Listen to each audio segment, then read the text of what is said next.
জিহাদ শব্দের অর্থ কি? সংগ্রাম, প্রচেষ্টা। এই প্রচেষ্টা আমরা এক পক্ষ বুঝি এটা শুধু মাঠে লড়তে হবে, আর এক পক্ষ বুঝি মাঠে এটার কোনো কাজ নাই, এটা শুধু অন্যান্য কার্যক্রমে থাকে না।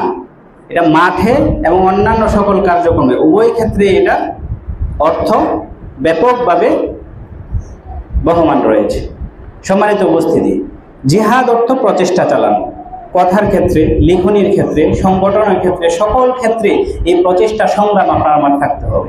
যেখানে ইসলামের বিপরীত কোনো কার্যক্রম চলে, বিদাতি কোনো অপসংস্কৃতি থাকে, অন ইসলামিক কোনো অপসংস্কৃতি থাকে, তাওহীদের বিরুদ্ধে কেউ অবস্থান নেই, তখন আপনাকে আমাকে সেখানে প্রচেষ্টা চালাইতে হবে, সেখানে সংগ্রাম করতে হবে, আমরণ চেষ্টা করে যাইতে হবে।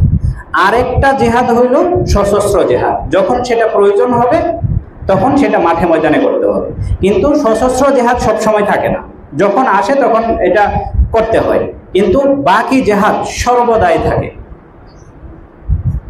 বাকি জিহাদটা কি সর্ব অবস্থায় চলমান থাকে। তাহলে সশস্ত্র জিহাদের বাহিরে বাকি জিহাদগুলো করার দরকার আছে না নাই? যখন সেটা হয় সেটা করতে হবে, কারণ জিহাদের তামান্না যে ব্যক্তির অন্তরে থাকবে না, সে তার ভিতরে ইমানের ঘাটতি আছে। জিহাদের তামান্না থাকতে হবে এবং ইসলামিক নীতিমালা শরিয়া মোতাবেক যদি সেটা শ্রুতি শুদ্ধ হয় তখন আপনাকে আমাকে অংশগ্রহণ করতে হবে। আর যেন তেন ব্যক্তি বলে ফেললে লাফায় চলে যাওয়া যাবে না, আমার এটার স্থান কাল পাত্র বুঝতে হবে। তো সম্মানিত উপস্থিতি, আল্লাহ সুবহানাহু ওয়া তাআলা আমাদেরকে জিহাদ করতে বলেছেন। এক, সশস্ত্র জিহাদও করতে হবে, অপর দিকে নিজের সঙ্গে শয়তানের মোকাবেলায় আমরা যারা আছি, শয়তানের মোকাবেলায়, নফসের মোকাবেলায় আমরা অতি দুর্বল, কিন্তু এই সংগ্রাম, এই প্রচেষ্টা চালিয়ে যেতে হবে কিনা বলেন? যেতে হবে। এটা মুমিনের গুণ।